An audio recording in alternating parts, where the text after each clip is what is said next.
colorful and exciting and still meet accessibility guidelines. Careful consideration of a color palette at the inception of course production allows for finished products that are visually inviting and accessible. Images are easily transitioned into an item that will delight your typically abled students while ensuring the success of your students with learning differences. When starting to think about accessibility, it's not about disability at all. Accessibility is about ability and making things easier for everyone.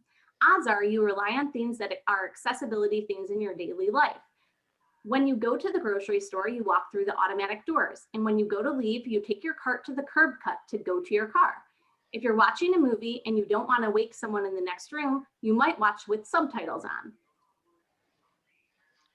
So accessibility impacts everyone. And everyone should benefit from your course content being accessible. So accessibility includes things like visibility, which includes those who have no vision or low vision. They may be using screen readers or high contrast settings or magnifiers, and document structure will help these individuals. Audibility includes those who have low hearing or no hearing, so narration or video may be difficult for these individuals. You want to make sure you're adding captions and subtitles to your documents. If you're doing a presentation, a sign language interpreter should be included, as you do not know who is hard of hearing or deaf in the audience. Mobility has kind of two parts to it. It has physical mobility, which is a loss of range or motion, and then electronic mobility is kind of one that's really become important since we've all moved to online due to COVID, and that's the ability to review documents across multiple devices and have them appear the same no matter where someone's looking at it. So if you have a student who's looking at it on their computer, it needs to look the same as someone who's looking at it on their phone. And finally, cognition is the mental or process of acquiring knowledge and understanding through thought experiences in the senses. And so ultimately, accessibility does help everyone. And we've made kind of a brief chart here so you can kind of look at ways that you can recognize that accessibility does not just mean someone who has a learning difference. For example, if you for motor and situational, we have holding a child. That's something we need to think about with our students working at home now, or maybe they're working in a noisy environment. Or cognitive, lack of sleep. I don't know where you all are in your semester, but we only have 2 weeks left in ours. And I know a lot of our students are very tired and very anxious right now. So this table kind of provides some examples of situational and temporary circumstances where students would benefit from accessible content, even though they may not have that learning difference. So Section 508 requires any institution that receives federal funding to maintain and provide accessible documents. Section 508 requires institutions to provide accessible content to students of all learning abilities, and it aims to make websites, web apps, electronic documents, and software accessible to everyone. The Web Content Accessibility Guidelines, also known as WCAG 2.0, level A and AA, are explicitly referenced in the refreshed section of 508. Any content you deliver to students in a digital method, such as email, Blackboard, Canvas, or Google Drive, must meet 508 standards. And accessibility doesn't have to be a mystery. So now we're going to look at the first topic of color contrast. All right, so what is color contrast? Color contrast is the difference between the background color and the foreground color. Your background color is the color that's on the page. So for example, for this slide we're looking at, our background color is that kind of mustard yellow color. And then the foreground color is the color of the text or images that are put on top of the background. So for the slide you're looking at, our foreground color is going to be that kind of blue color. Color contrast is often expressed as a contrast ratio that ranges from 1 to 21. It is written as 1:1, which would be white text on white background, and 21:1 is black text on white background. The first number in the ratio refers to the relative luminance of light colors, and the second number refers to the relevant luminance of dark colors. WCAG AA guidelines require a minimum contrast ratio of 4.5 to 1 for the visual presentation of both text, which is smaller than size 18, and images. Larger text, which is anything larger than size 18, requires a 3.1. For 508, you want to make sure you're meeting AA. There is an even higher standard, which is AAA, which has an increased ratio.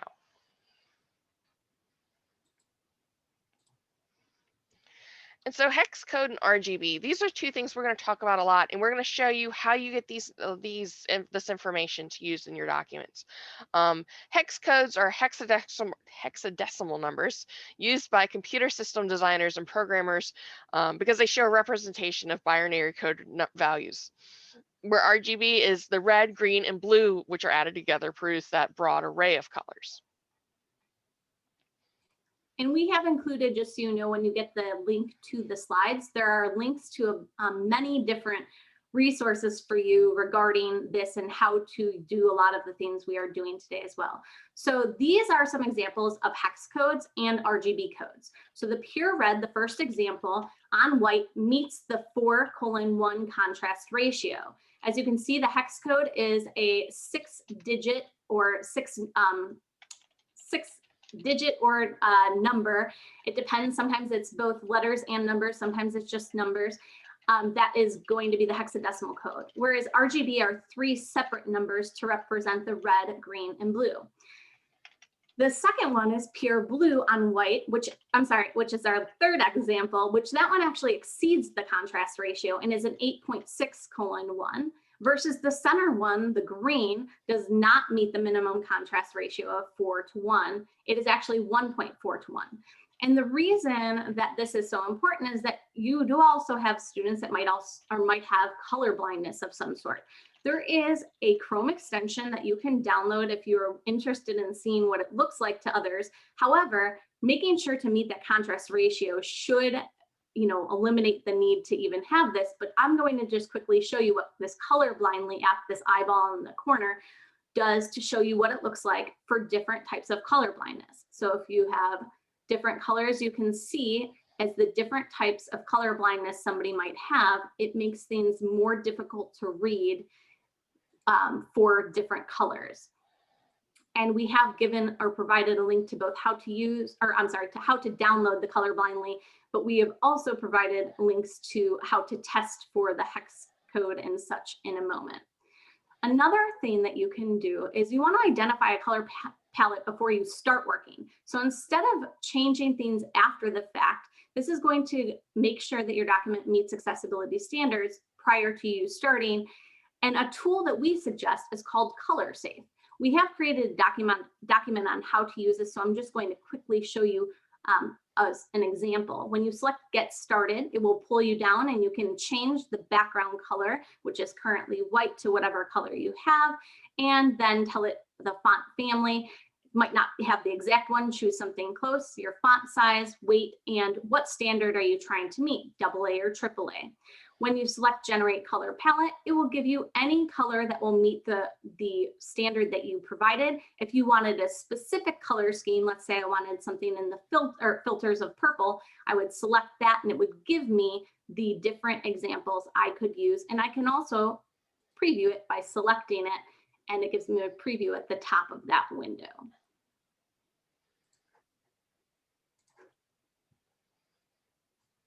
Right, so WebAIM's Color Contrast Checker is a website that will allow you to test color contrast and verify if it meets accessibility standards. So let's say you're opening up a PowerPoint and you want to make sure your colors met. You can actually put the hex codes into WebAIM and check and see if the foreground and the background meet color contrast. And we'll show you how to use WebAIM in just a bit. So at this time, what we would like you to do, and we are going to put this link as well into the chat, is we would like you to open the folder that has the 4 different handouts we will be using for today, because I know that I don't learn very well by just watching. So first we're going to demonstrate, and then we're going to have you help us walk through those steps together. So when you open this link, which was just provided in the chat, it will pull you to a folder that has some documents and Google how-tos, but we actually want you to have access to these 4 documents. When you open the Google Docs and Google Slides, the first thing you will notice is it tells you how to make a copy. So you're not having editing access, so we're not trying to edit the same document.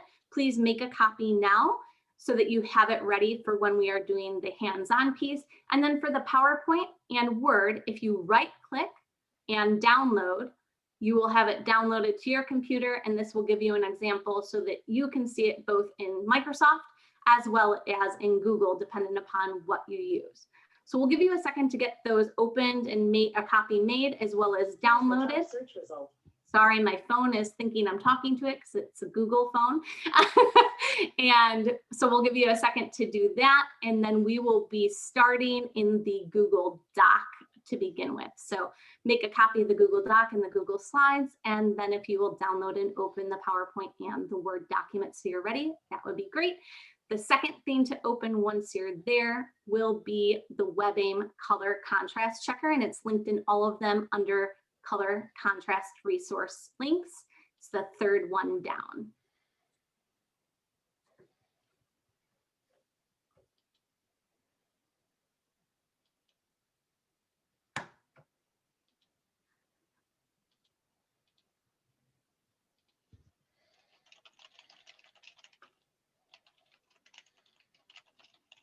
I'm also putting the link to the WebAIM color contrast checker in the chat for you if you're having difficulty locating it.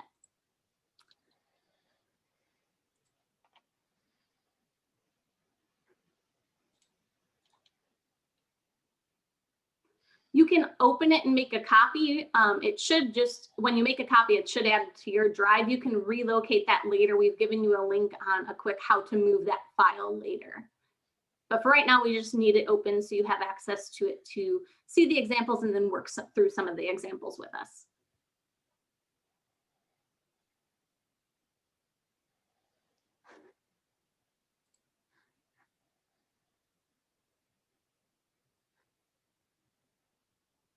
If you need more time, if you could in the participants window tell us no, that you are not ready. Otherwise, we'll assume you're ready.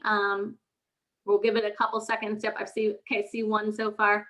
We'll give it another second. I know we're asking you to open it because again, seeing it isn't the same as going through the steps. It is definitely something that if you don't do it over and over, it's not always going to stick with you the same way. So we want to help walk you through some of the steps after we actually have gone through the demonstration.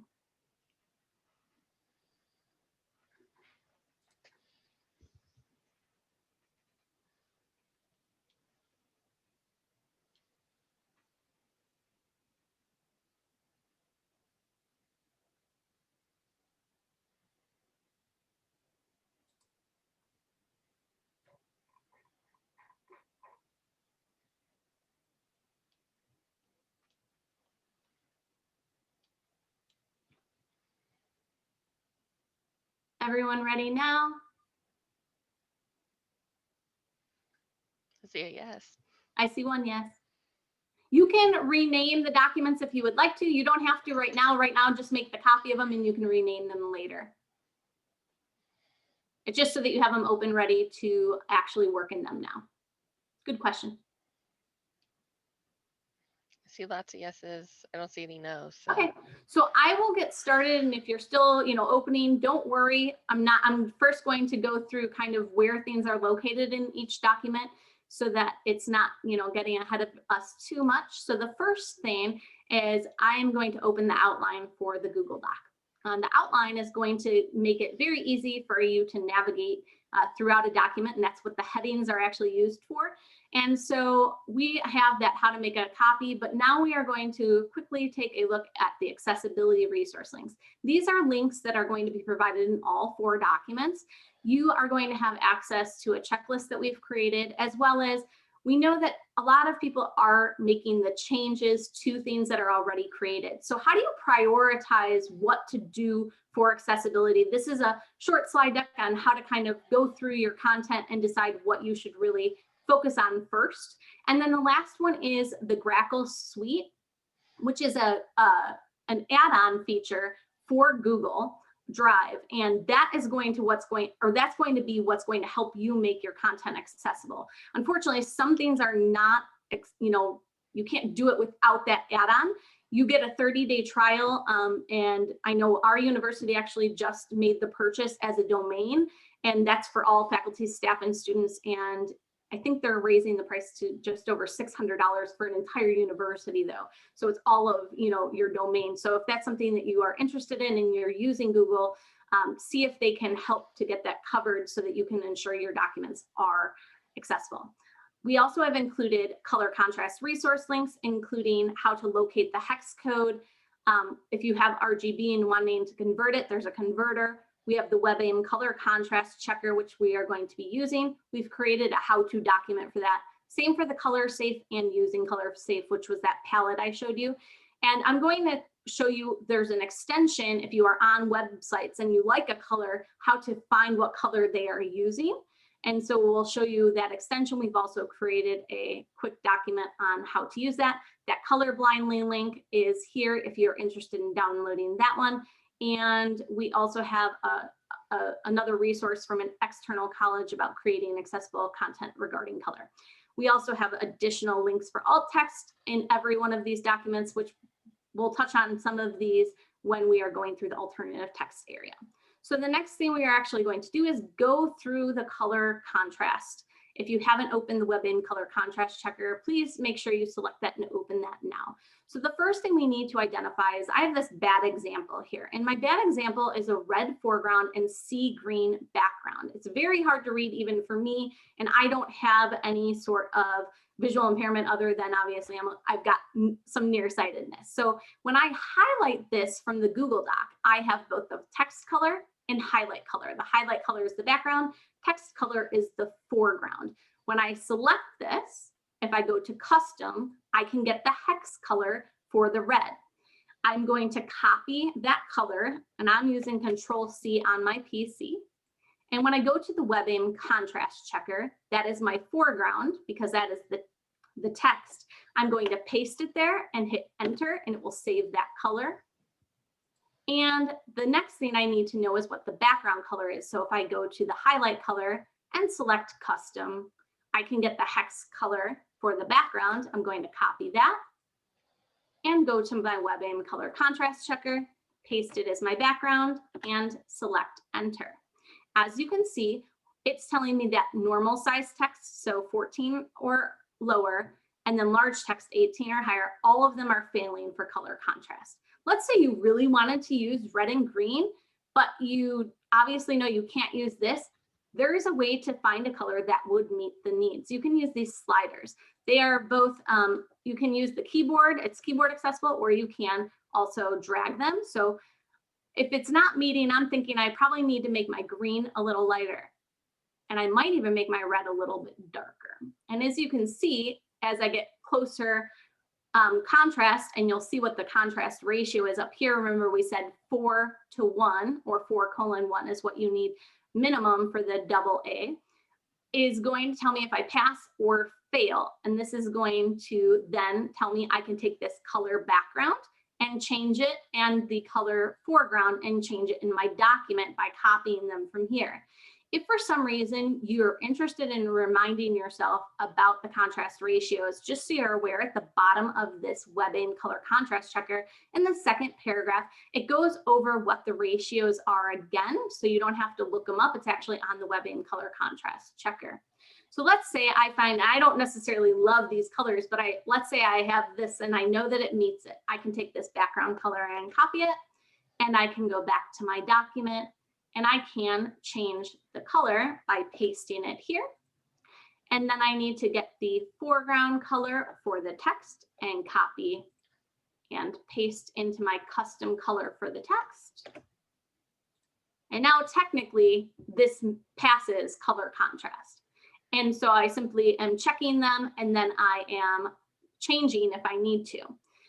This one is much easier to read, as we can already see. So again, I'm just going to quickly show you how to get those hex colors so that we can go through the worked example together. So if I'm looking for the background and I go to custom, I can copy that hex code, put it in for my background color, enter, and then go and get my foreground color, the text color, and go to custom, copy, and paste for my foreground color.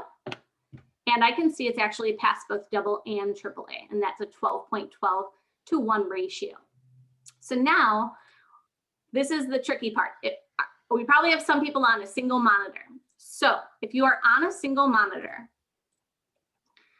what we suggest so that you can see what we're doing if you need to be reminded is you can go into split screen mode. If you're a Windows user, at the bottom left, you should have the Windows button, and then you can use your arrows left or right, and you should be able to put the Zoom window on one side and then your Google Doc on the other. If you're on a Mac, if you use, it's normally a green dot for maximizing. If you actually hover or I believe select it and hold, it will then give you the ability to go to tile left or right. And that will make it a little bit easier so you can see what we are doing while you are also doing it. So for we have an original and an edit to meet the guidelines. So leave the original where it is, but you actually want to work on the edit version of the accessibility guidelines for the ratio. So at this time, who can tell me what I need to do to start checking my color? You can raise your hand, throw it in chat, either way.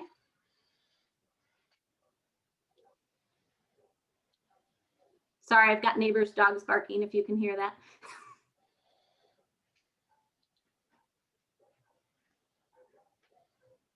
Okay, so first thing I need to do is make sure I have at least what I'm trying to find, what the color is, and then yes, I'm gonna click the font color. So I'm going to font color, and then how do I actually get the hex code? Because right now I can see this is checked, but I don't know what it is.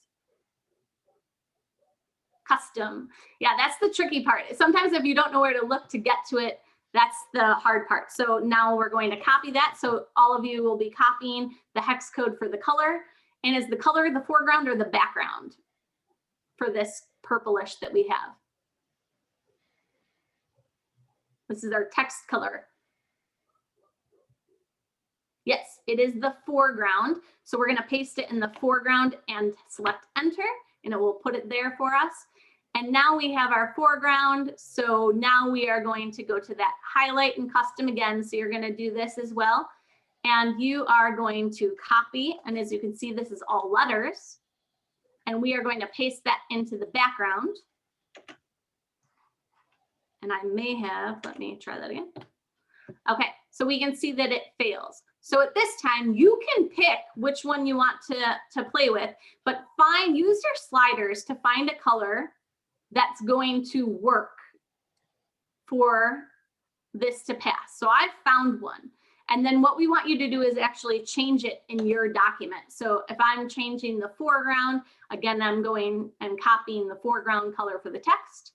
I can change it by going to custom and pasting it, enter.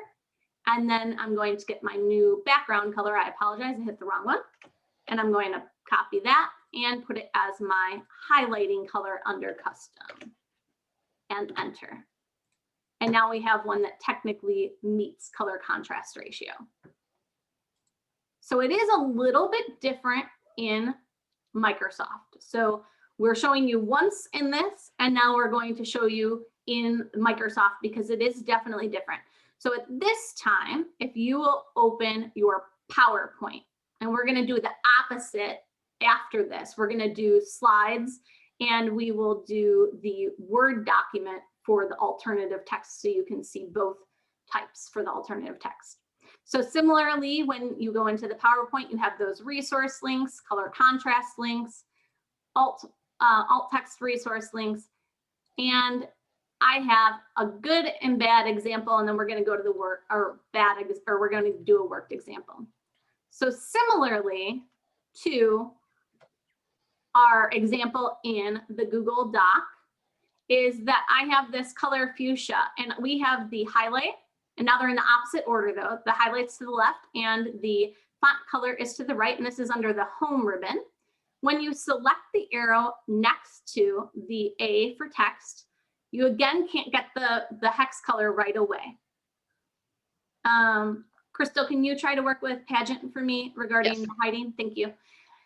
And so we have to find where that is. So a similar idea to the custom is they have more colors. And when you go to more colors, it first gives you kind of this color wheel, but you can't see their hex code still. So same terminology, you're going to select the custom color. This gives you both the RGB and the hex color.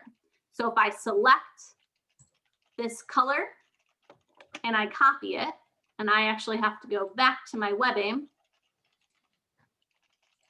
And don't worry about doing this yet. I'm going to show you first. I'm going to put this color in. So I've got the pink color, and I've got now my background I have to find out. So now I'm going to go to the highlighting, and I am going to, and it's going to fight me apparently. So give me 1 second. I'm going to go, it is really fighting me. I'm going to use the eyedropper tool apparently because it's not wanting to find, this is the color I have. Let me try one more time.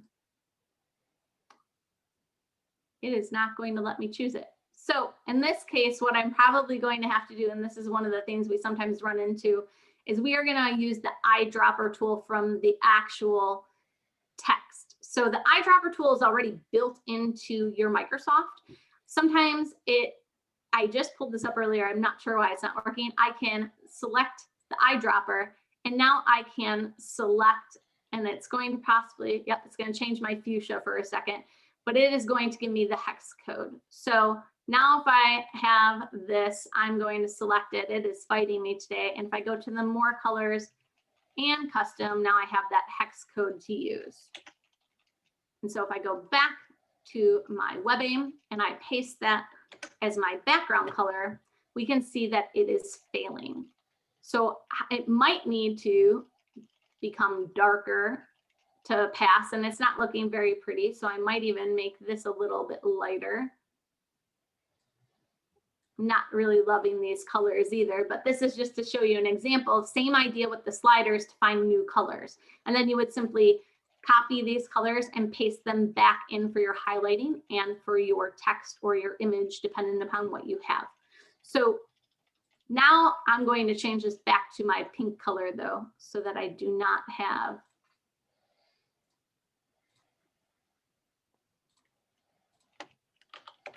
bear with me for 1 second. So we have the pink back here.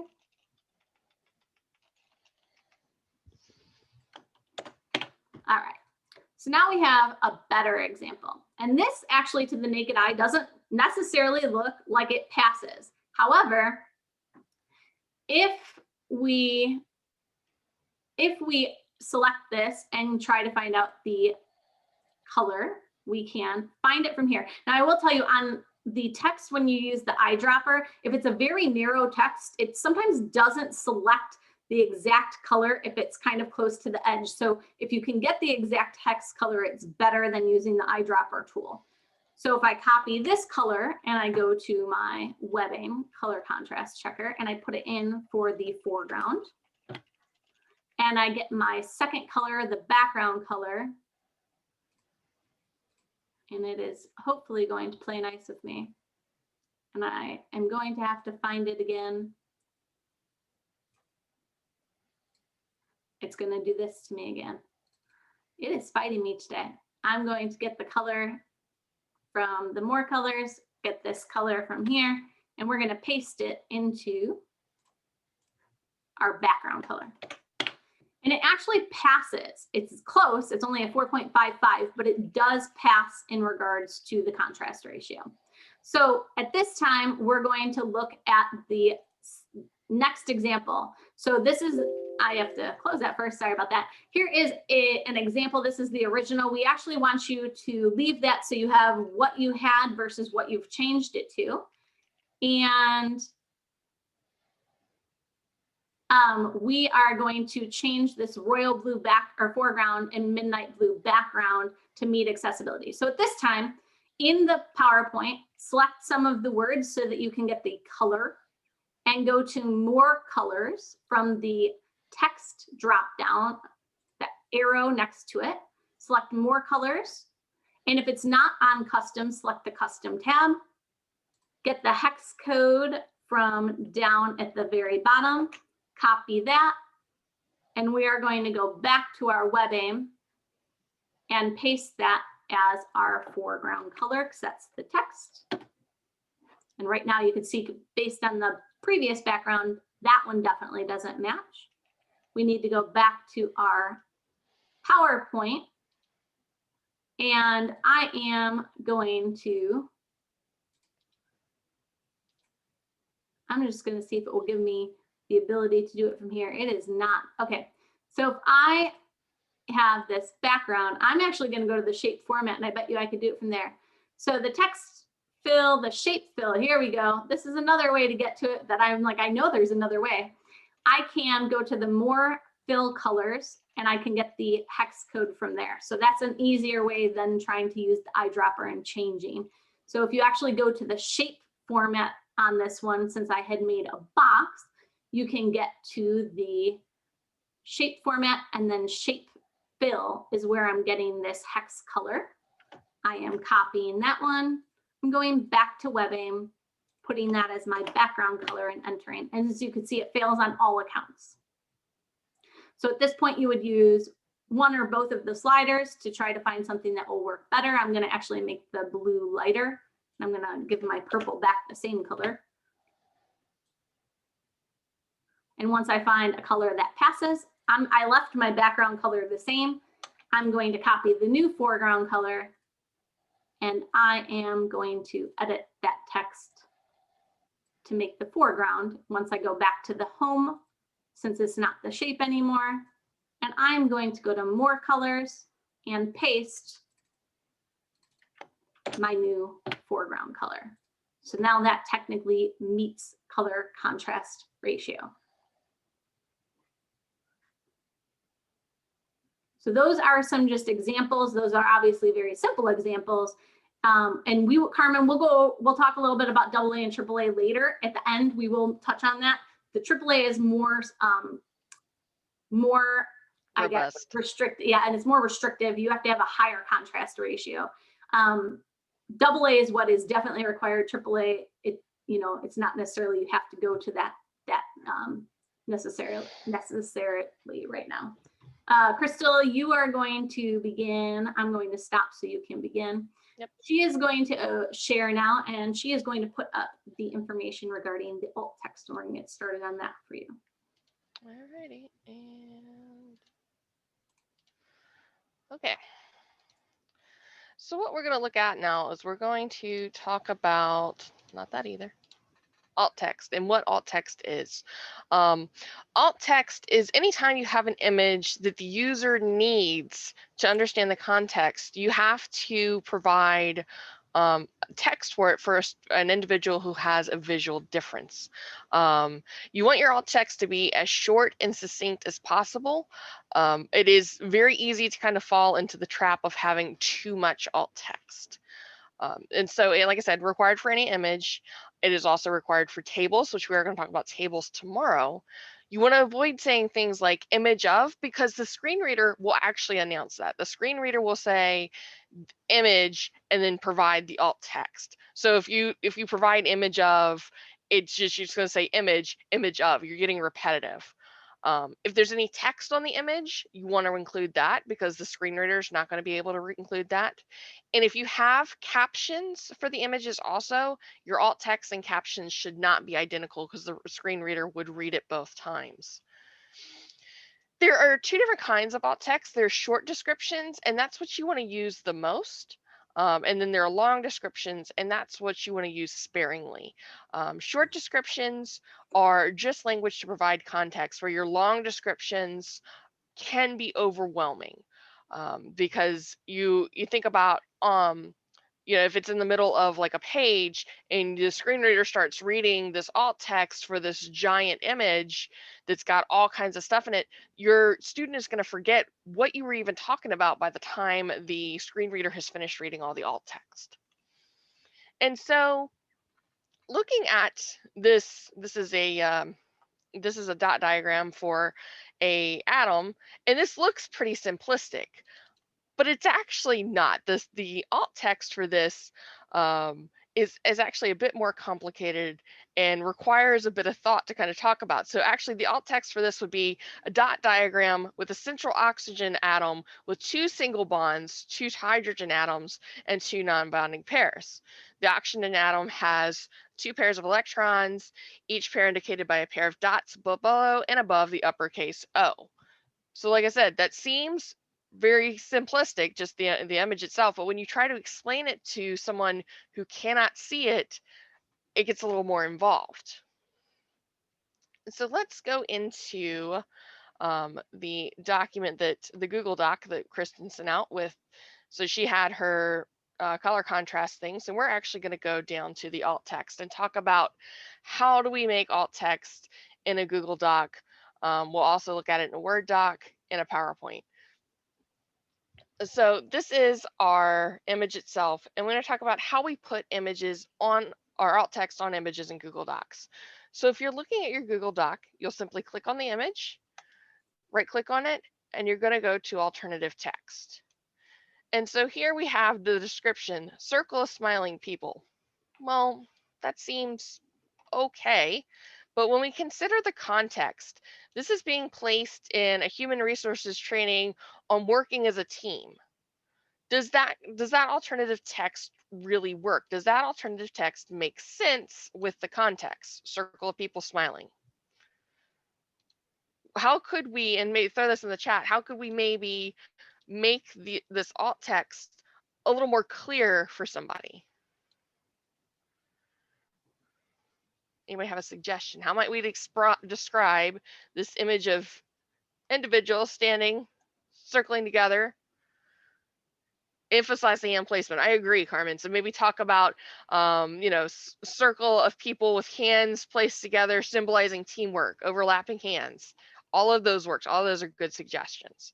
And so all we would do to change it, team placing hands together, symbolizing teamwork. So we just type it in there and hit OK, and that changes it. So here we go. We have another one. This is obviously it's a tiger for a biology course. What might we make our alt text for this image to be?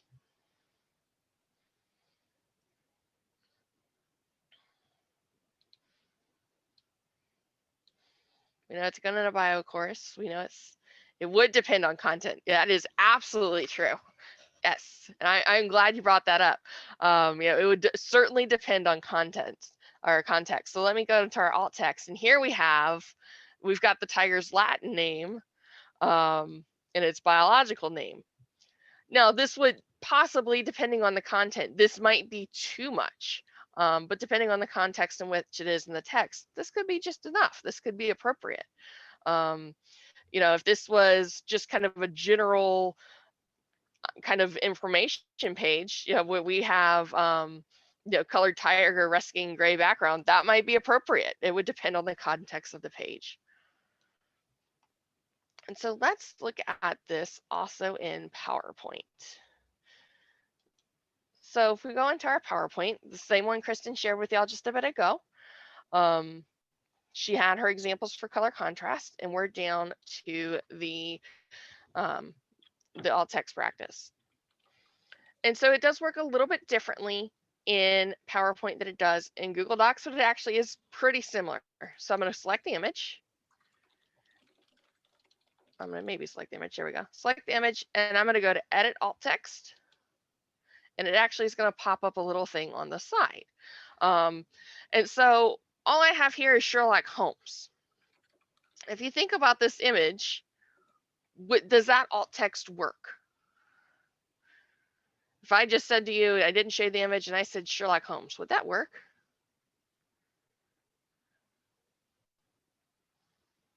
No, it wouldn't. Thank you. Yeah, it wouldn't work, right?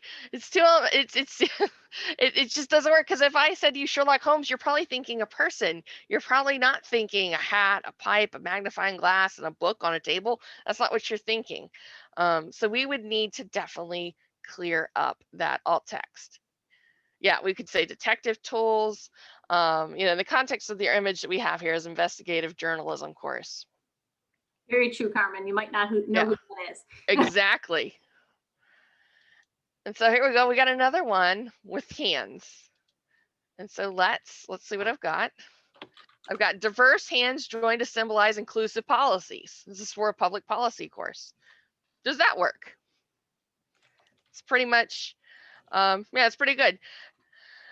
The generate description, I'm glad somebody brought that up in the chat. So machine generated captions and descriptions do not meet 508 compliance. You always have to check behind them.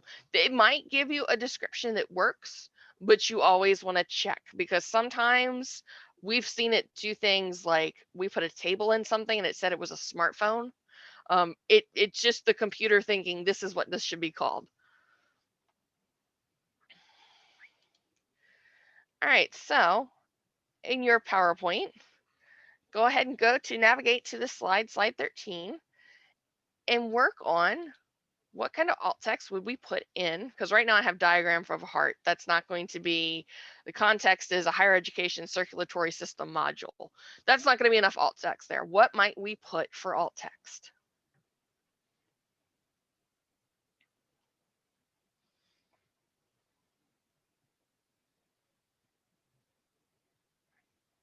I was also just going to note, Crystal, that if you don't, in Word, there is one more way to get to alternative text under the picture format. If you'll select that at the top ribbon. Yep. And there is the alt text if it's not open, or if you can't get the right click to work properly, you can also go there.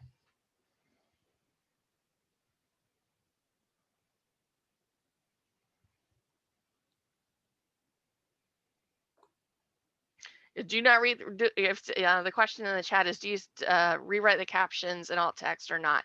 Do not write the same, your caption and your alt text should not match, because it will read the same thing twice and it would read it back to back.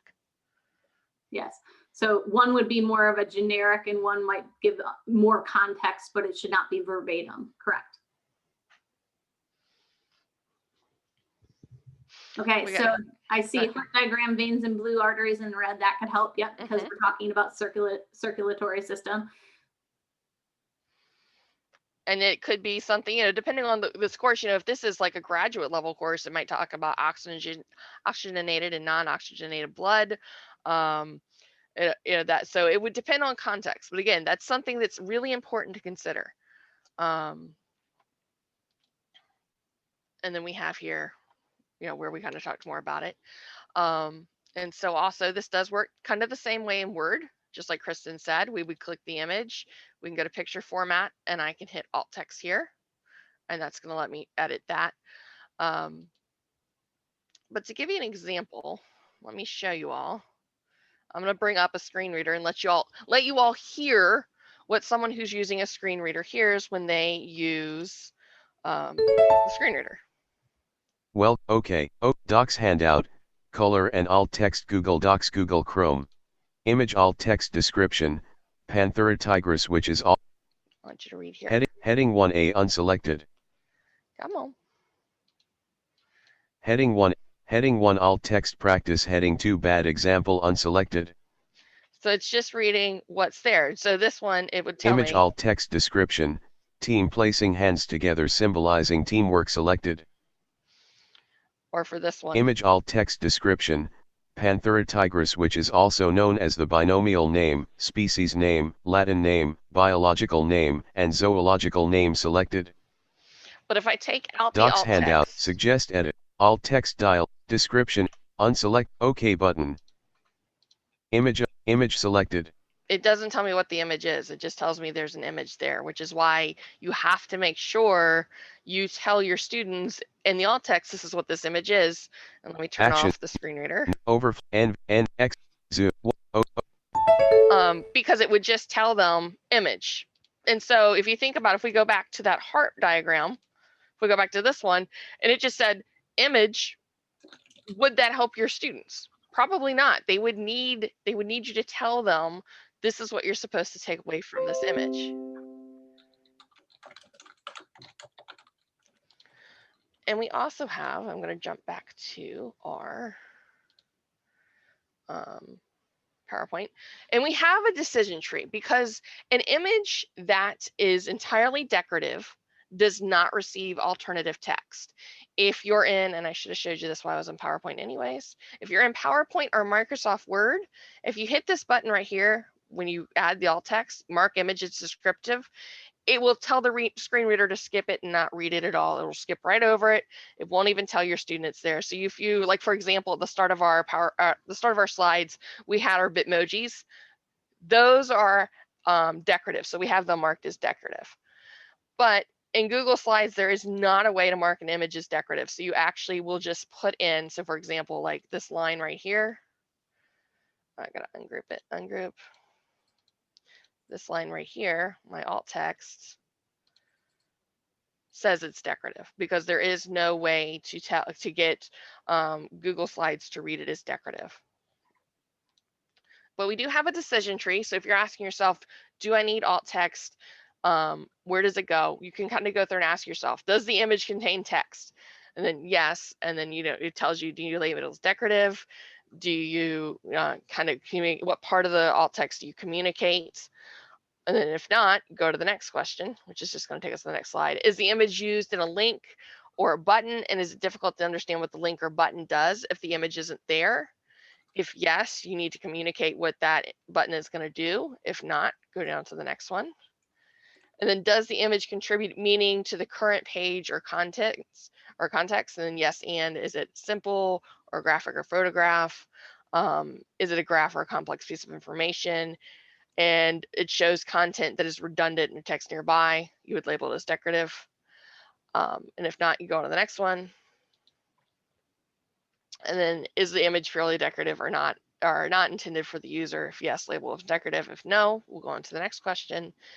And is the image's use not listed above, or it's unclear what the alt text provides? So if yes, label as decorative. If no, there are some more concepts, but at this point, you probably have already decided if you need that alt text or not. The important thing to remember when you're making alt text is you are just looking to explain to your student, this is the most important part. This is what you need to take away. You don't need to worry about, if the colors aren't important, don't feel like you have to tell them, well, it's a red background with a green tree. If the colors aren't important, they don't need that context. Now, if the color was important, you would need it. So you just want to ask yourself, what does the individual looking at this need to know in order to understand this graphical information? And we have a whole bunch of additional references for color contrast. And we also have a bunch of additional references for alt text. And at this point, Kristen, do we want to start answering questions? Did anything come up while I was talking that I missed? Yes, there was a question about does the decision tree have alt text? In other words, is the decision tree an image? If you want to talk, because I know you added some and can explain why it was in some places and not others. Okay, so what I did, and I will actually show you guys what I did for that. I'll kind of open it all up.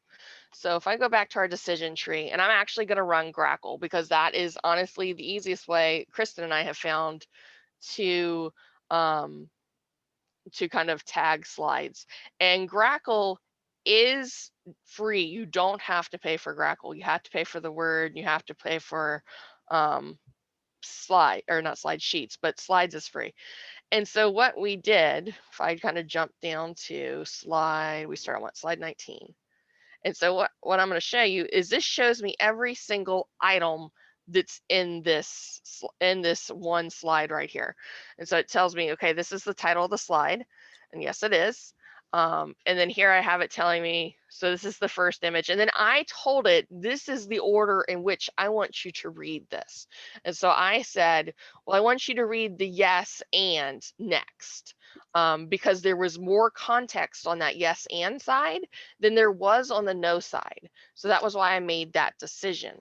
And then I told it, okay, so I want you to read this one first, and then this one, the next one just down from it, and then read label as decorative, because those two go together.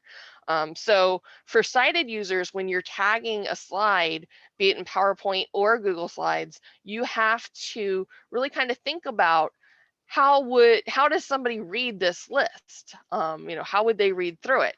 And so I actually have all of these connecting lines read last and all labeled as decorative, because someone who's using a screen reader, I have it talking on a slower speed. I have it talking on what a lot of people refer to as a sighted user speed.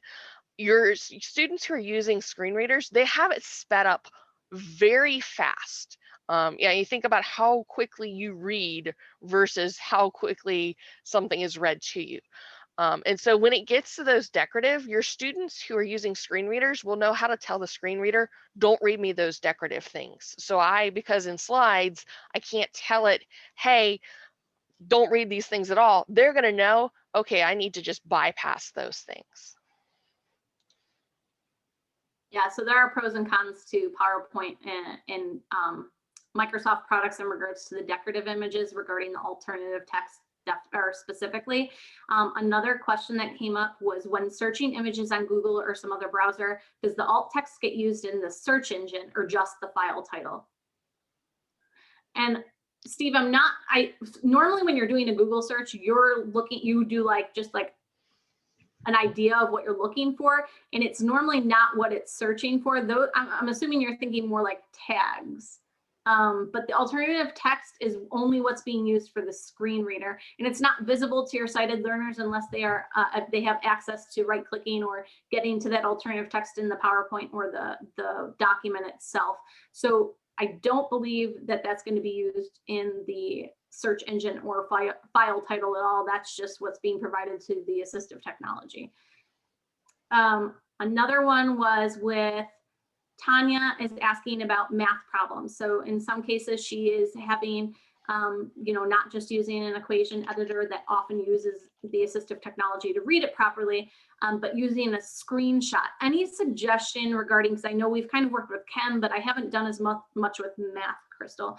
Suggestion, if they are using a screenshot, I mean, is there a way that they should just maybe try to look at an example of using the editor and kind of base it off of that? I think that one of the websites for there's MathJax. Yeah, and I LaTeX. think kind of LaTeX and MathJax, I believe, have, if you go to their website, it kind of describes some of the equations when you look at the accessibility piece. So I would probably look at one of those sites to see what the examples they use to kind of get an idea of how it would be. So it's similar to when you're using an equation editor, so your students are getting a consistent screen reader, kind of the way it's organized for them. Another thing we found helpful when we were writing the alt text for that chem class, we would go and look at open educational resources, because a lot of those already have alt text. And so while it might not have been the image we were looking at, it gave us a direction to go. And so, there are a lot of times we look at it and it's like, okay, that's kind of how we need to talk about this. And so that's an option too, because a lot of those open education resources do have alt text already.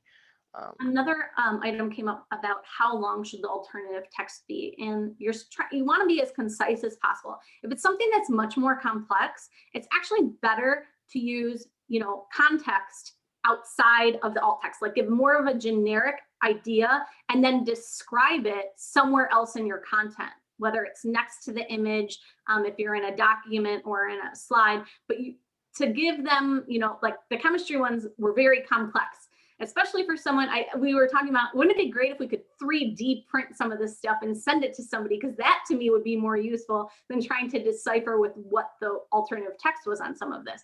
But we don't have access to doing all of that. So sometimes having that separate equivalent, but in a different area, not just the alternative text. And if you're on a website, it's different. You can do like a long description versus like a shorter alternative text.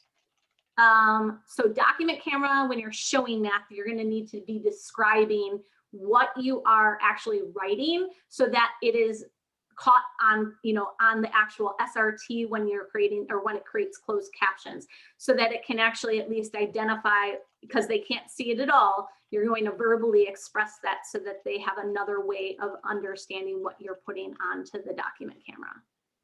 Yes, and that comes up in one of the next workshops, the recording workshop. Mm-hmm. Any other questions? I know we went through quite a bit today.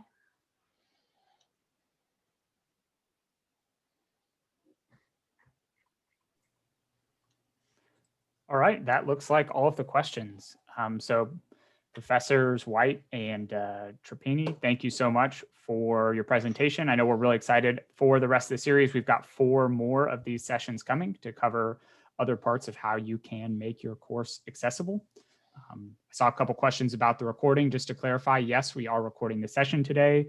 We will share that alongside a link to all of the resources so that if you weren't able to keep up or want to go back or weren't able to download one of them, you can do that on your own time to continue to practice. So thank you again, and I hope everyone has a great start to their week. Thank you. Thank you.